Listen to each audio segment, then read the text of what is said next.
Chers frères et sœurs, bonjour. C'est un plaisir pour moi d'être parmi vous ce matin, ce premier sabbat de l'année. Vous savez, lorsque Dieu a créé cette terre, il a choisi de marquer le temps qui passe. Et il a choisi de le faire en créant la lune, le soleil, pour distinguer le jour, le mois, l'année. Et depuis lors, l'humain a besoin de se repérer dans le temps et de marquer ce temps qui s'écoule. C'est la raison pour laquelle, lorsque l'on parle du passage de 2018 à 2019, oui, le soleil s'est levé de la même manière, se couchera de la même manière, mais c'est un temps où on va penser à ce qui s'est passé et où on va se projeter dans l'avenir. C'est la raison pour laquelle toute l'équipe de la fédération se joint à moi pour souhaiter que ce temps à venir, qu'on appelle 2019, soit un temps d'espérance. C'est vrai qu'on a mis en place un grand programme nommé Espérance 2019, et donc que ce temps soit un moment où, dans nos vies personnelles, dans nos familles, notre relation aux autres, que nous puissions être des semeurs d'espérance. Dire à ce monde troublé que l'espérance existe. Et nous pouvons même lui donner un nom, Jésus-Christ. Cet après-midi, d'ailleurs, dans la rencontre que nous aurons à partir de 16h, nous parlerons du projet de la fédération dans un premier temps, et ensuite je vous proposerai une introduction au thème de la leçon de ce trimestre sur l'Apocalypse. Alors, soyez nombreux cet après-midi à partir de 16h. Ce matin, il y a un texte qui nous a été proposé comme lecture, tiré du livre de la Genèse, au chapitre 4, les versets 3 à 8. Un texte qui est assez triste. Non seulement il est triste ce passage, mais il est dramatique. Il nous raconte les débuts de l'histoire de l'humanité.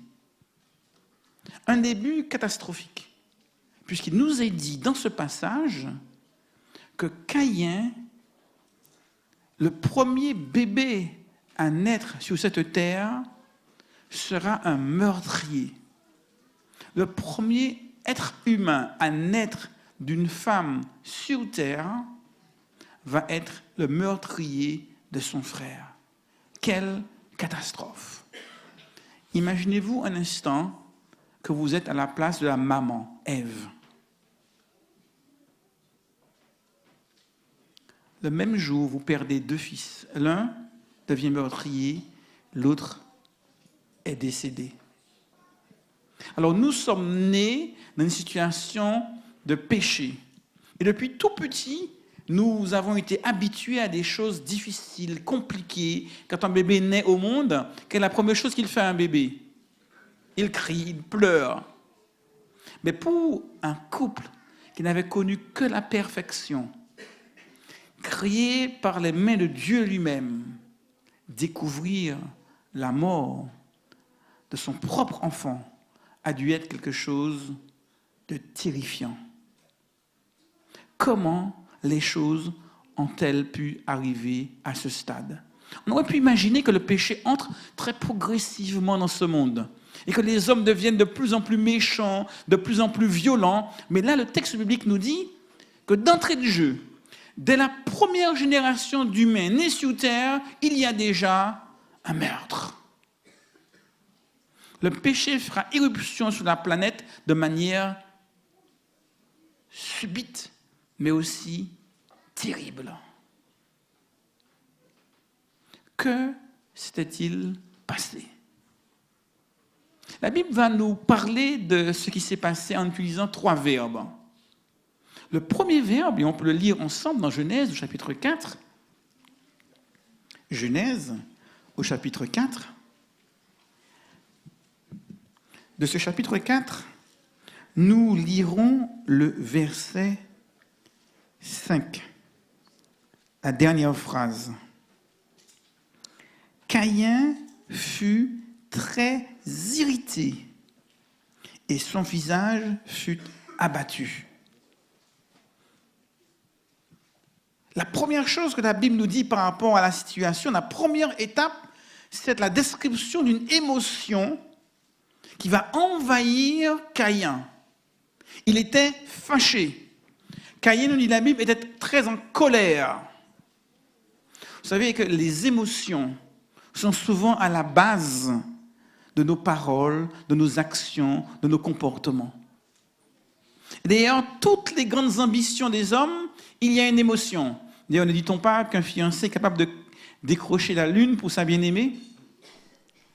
Lorsqu'on est ému par la passion, par une émotion, eh bien, on peut faire de grandes choses, dans le bien ou dans le mal. D'ailleurs, les 5 émotions de base de l'être humain sont la joie, la tristesse, la peur, l'étonnement et la colère. Et ici, dans le passage biblique, on dit que Caïn était en colère.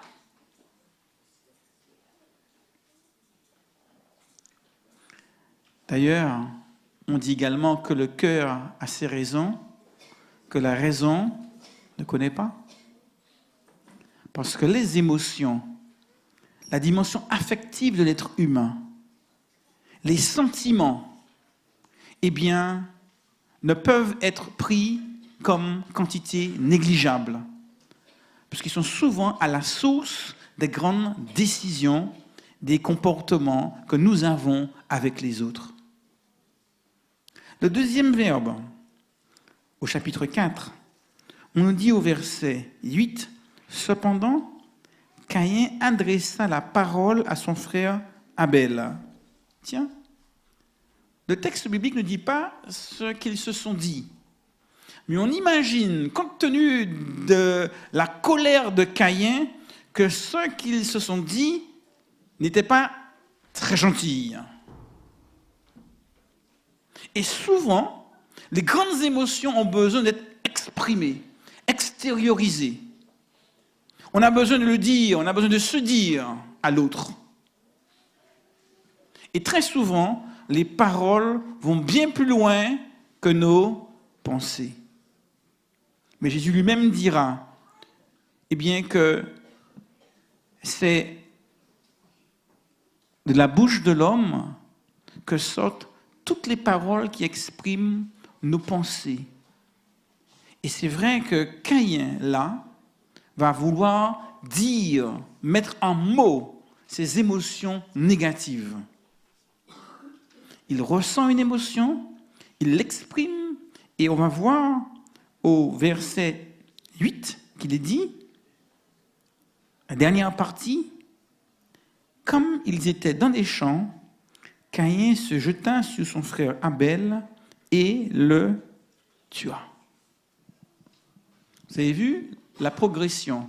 Une émotion qui va être exprimée, verbalisée, puis ensuite le passage à l'acte, le comportement qui va découler de tout cela. Il va tuer son frère.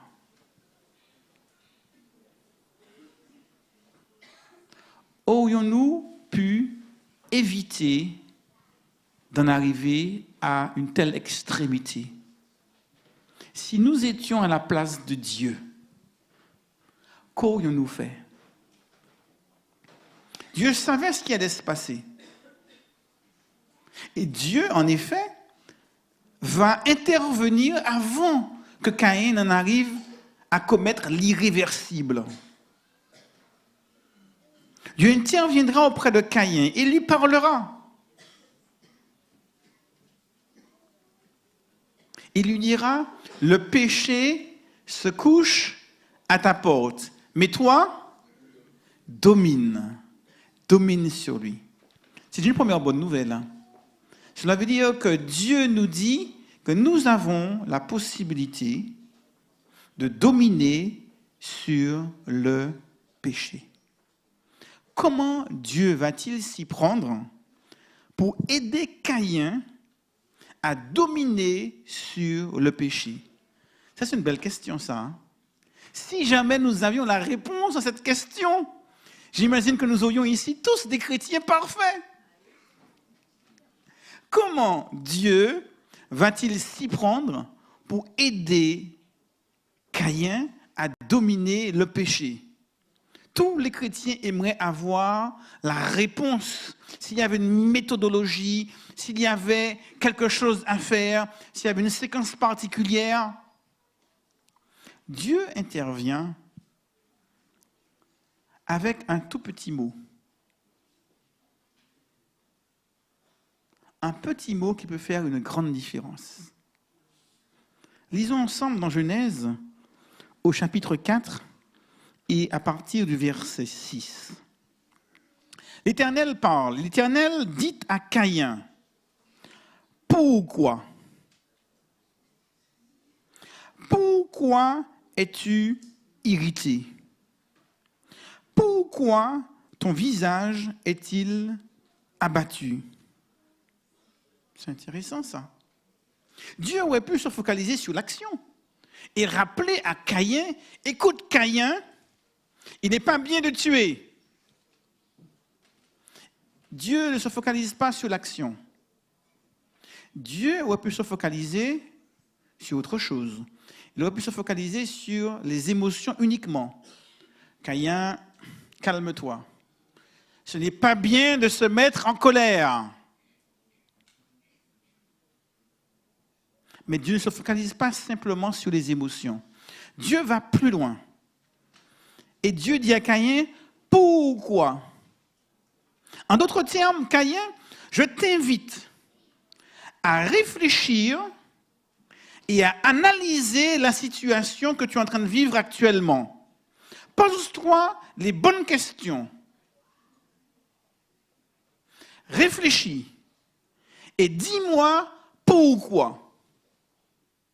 Et il lui dira deux fois pourquoi.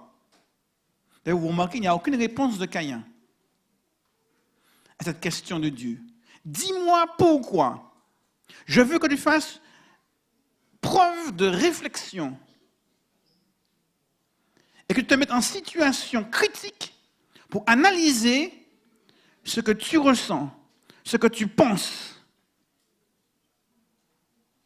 Vous avez remarqué? Dieu ne se focalise pas sur l'action,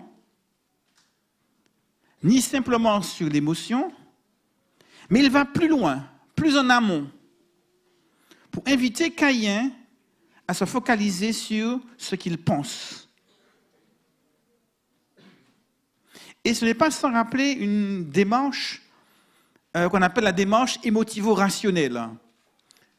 C'est une démarche, une thérapie comportementale qui a été inventée par Albert Ellis.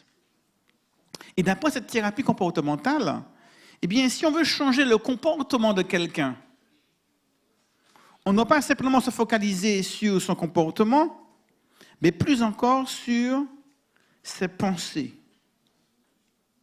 Autrement dit, ce principe, cette thérapie, se focalise sur le fait que notre comportement découle de nos croyances, de ce que nous ressentons. Si je veux changer le comportement de quelqu'un, il ne suffit pas de lui expliquer que ce comportement est malsain. Il faut que le sentiment qui est à l'origine de ce comportement change. Et pour que le sentiment à l'origine du comportement change, il faut que la pensée qui a généré ce sentiment change lui aussi. Je reprends. Si je veux changer le comportement, il faut que l'émotion qui m'a amené à un tel comportement puisse, elle aussi, changer. Et si je veux que cette émotion change, il faut que la pensée qui a généré cette émotion puisse, elle aussi, changer. Ça peut paraître bizarre, hein? Comment ma pensée peut-elle arriver jusqu'à avoir un comportement particulier? Tiens, je vais vous donner deux exemples. Tiens, vous passez dans la rue et votre collègue de travail que vous connaissez très bien passe près de vous, ne vous dit même pas bonjour. Vous vous dites, la pensée, voilà, c'est ça. Depuis qu'il a eu sa promotion, monsieur est un grand monsieur et ne me connaît même plus. C'est ce que vous pensez. Qu'est-ce que vous ressentez maintenant? Vous vous sentez méprisé, rejeté, dédaigné, considéré comme 3 fois rien. Comportement, qu'est-ce que vous vous dites? Bon, s'il ne me dit pas bonjour, moi non plus, je ne lui dirai pas bonjour. Hein. Ma foi. Pensée, émotion, comportement.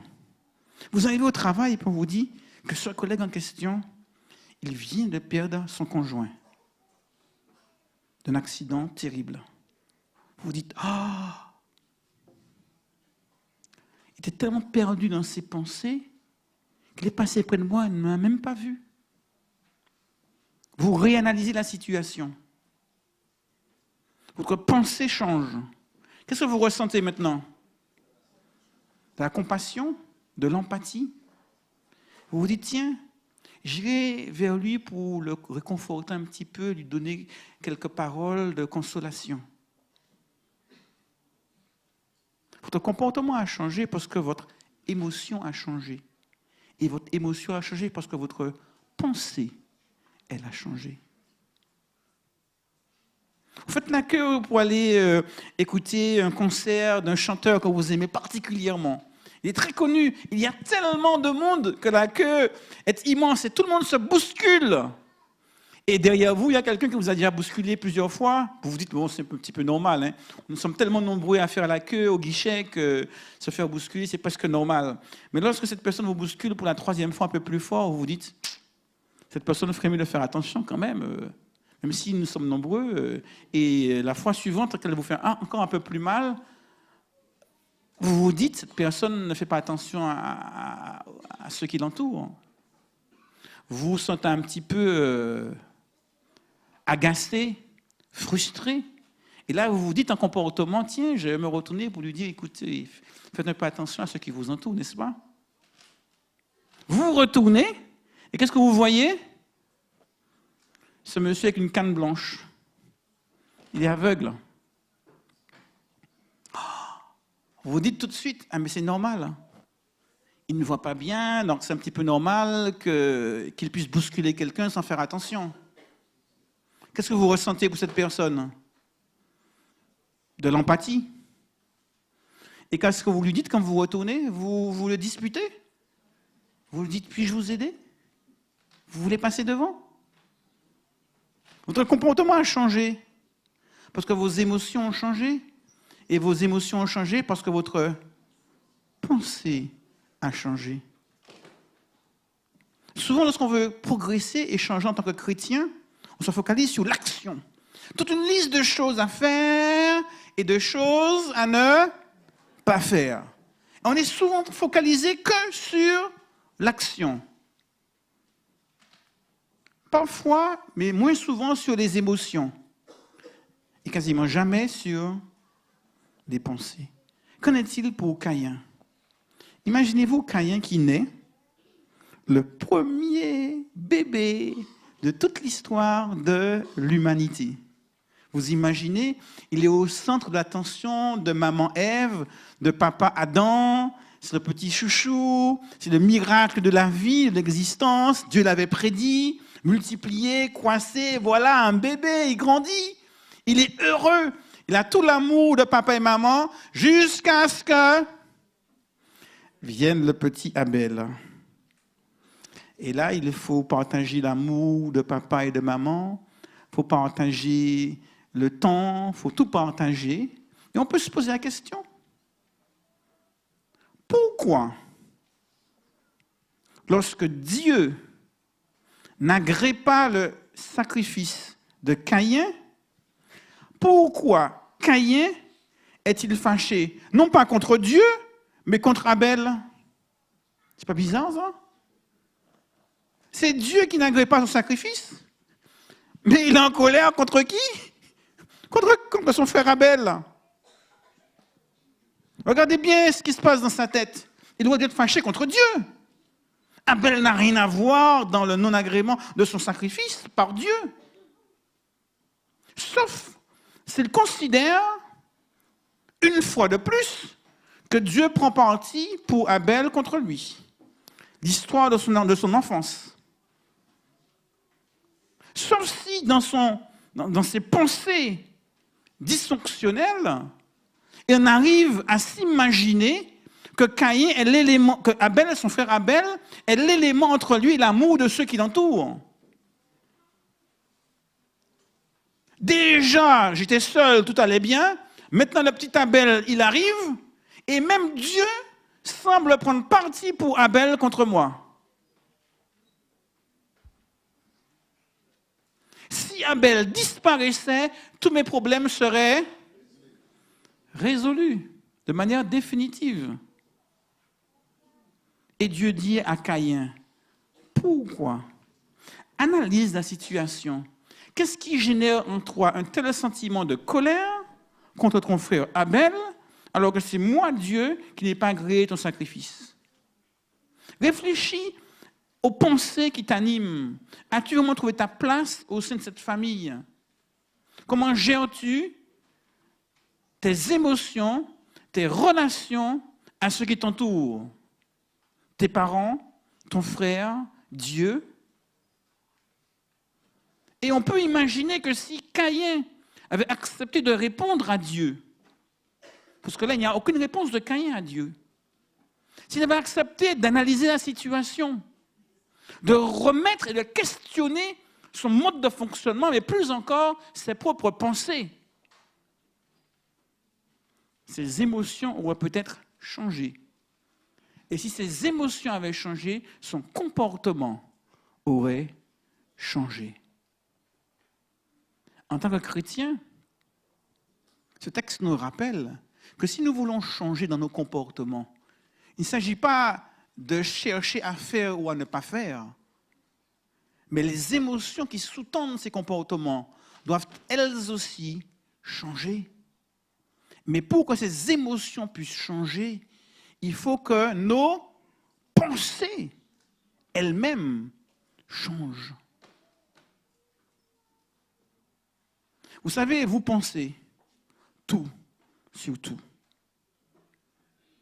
Vous avez une pensée sur votre patron, vos collègues, vous pensez des choses sur votre voisin, en bien ou en mal. Vous pensez des choses sur vos parents, vos enfants, vos frères, vos sœurs. Vous pensez même des choses sur la couleur de l'église, sur le sol qui est froid ou chaud, sur le banc qui est dur ou pas assez dur ou pas assez douillet. Vous pensez tout sur tout. Vous pensez même des choses sur vos responsables d'église, sur votre pasteur, sur moi, sur tout le monde. Tout le monde pense. Nous sommes des êtres pensants. Mais le drame, c'est que Genèse nous dit au chapitre 8 et au verset 21, Genèse au chapitre 8,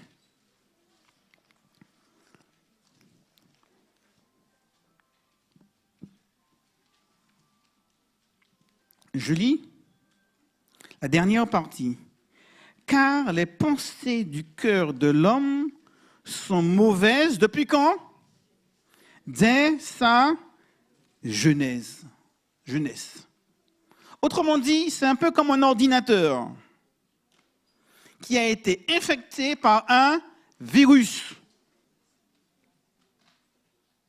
Depuis l'entrée du péché dans le monde, notre ordinateur de bord, notre cerveau, nos pensées ont été infectés par le virus du péché.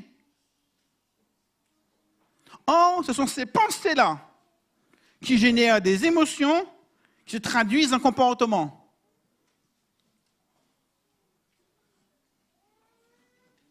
Et on peut arriver au point même, nous dit Paul, dans 2 Corinthiens au chapitre 10, au verset 5, que nous soyons captifs de nos pensées. Nos pensées sont telles qu'on peut en devenir prisonnier. On a une manière de voir les choses. On a une manière de considérer nos rapports à notre conjoint, à nos collègues. Et ces pensées qui nous habitent vont générer des émotions et contrôler nos actions. Et tout ce que nous dirons, tout ce que nous ferons, ne seront que l'expression d'émotions découlant de nos pensées bonnes ou mauvaises. C'est la raison pour laquelle David va s'exprimer en disant « Sonde-moi, ô Dieu, et connais mes pensées. » Quand vous avez un ordinateur et que cet ordinateur a un virus, qu'est-ce que vous faites? Vous faites un scan. Et le scan va vous révéler les fichiers qui sont infectés. Et de même, David dit à Dieu, c'est pareil. Je sais que le péché a corrompu mes pensées. Alors Dieu, je te demande de me scanner. Scanne-moi. Et révèle-moi ce qui ne va pas, ce qui dysfonctionne. Je veux que tu sois le référent de ce qu'il est bon de penser ou pas.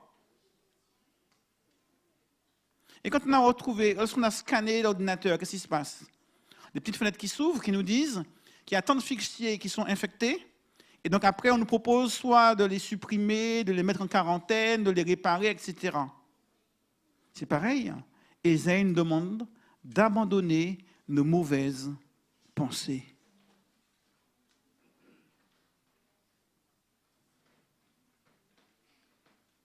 Dieu me sonde, il me révèle ce qui ne va pas en moi, il m'invite à abandonner mes mauvaises pensées.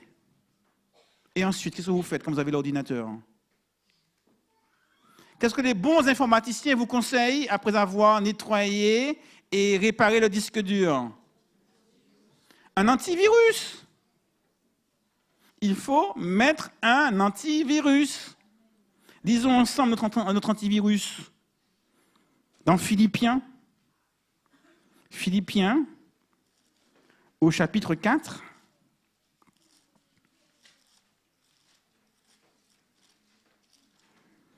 nous lirons ensemble le verset 7. Philippiens, chapitre 4, verset 7. Et la paix de Dieu, qui surpasse toute intelligence, gardera vos cœurs et vos... Wow! Le gardien de mon cœur et de mes pensées, c'est Dieu lui-même.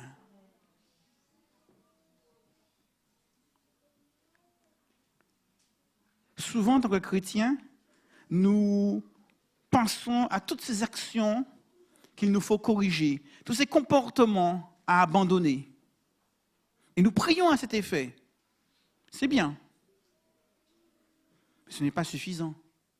Parfois, nous faisons un pas de plus et nous pensons aux émotions qui nous animent. Seigneur, cette colère, cette jalousie, etc. Et nous prions à ce sujet. C'est bien, mais ce n'est pas suffisant. Dieu nous invite à aller encore plus loin et à confier même nos pensées à Dieu. Seigneur, je veux que tu sois le gardien de mes pensées. Sonde mes pensées, sonde mon cœur. Révèle-moi ce qui ne va pas et deviens le gardien de mes pensées pour que mes pensées soient à ton image, conformes à ta volonté.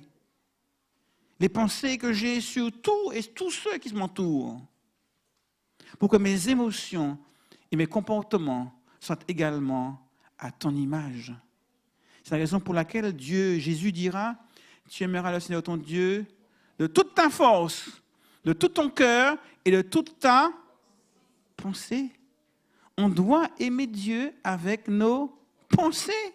Souvent, on s'imagine que l'amour est question d'émotion. Et on va pleurer, on sera vraiment aux larmes, dans ce repentir, cette repentance, ce retour à Dieu. Eh bien, on ne doit pas aimer seulement avec les émotions. On ne doit pas aimer simplement avec notre force. On ne doit pas aimer simplement avec ce cœur. On doit aimer également avec notre pensée. Et dire, Seigneur Dieu, aujourd'hui, je veux faire de toi le gardien de mes pensées, afin que tu puisses les purifier et en faire, toi, ce que tu veux, pour que de mes pensées découlent les bonnes émotions, et que mes bonnes émotions se traduisent en bons comportements. Amen. Puisque Dieu nous invite à faire de lui le gardien de nos pensées. Je crois que l'occasion nous est donnée en ce matin de l'exprimer, de le verbaliser.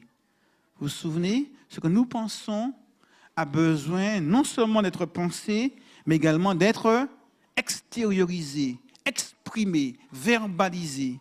Et ce matin, j'aimerais vous donner l'occasion.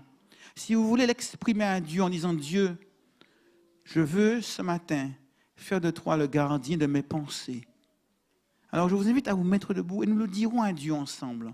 Nous le prierons Dieu ensemble.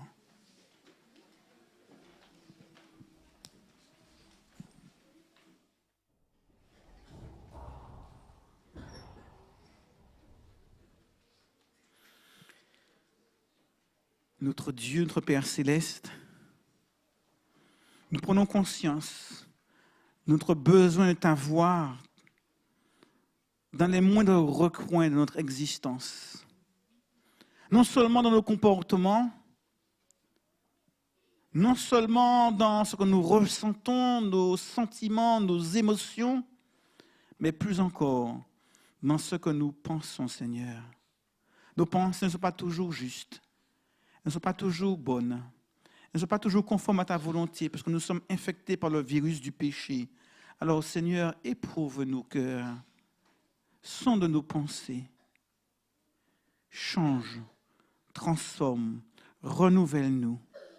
Plus encore, Seigneur, nous sommes mis debout ce matin pour te dire que nous voulons très officiellement t'ériger comme le gardien de nos pensées, afin que celle-ci soit tout entière conforme à ta volonté, et que notre vie, que nos émotions, que nos comportements en soient le reflet. Merci d'entendre, merci d'exaucer, car nous te prions au nom de Jésus et pour ta gloire. Amen.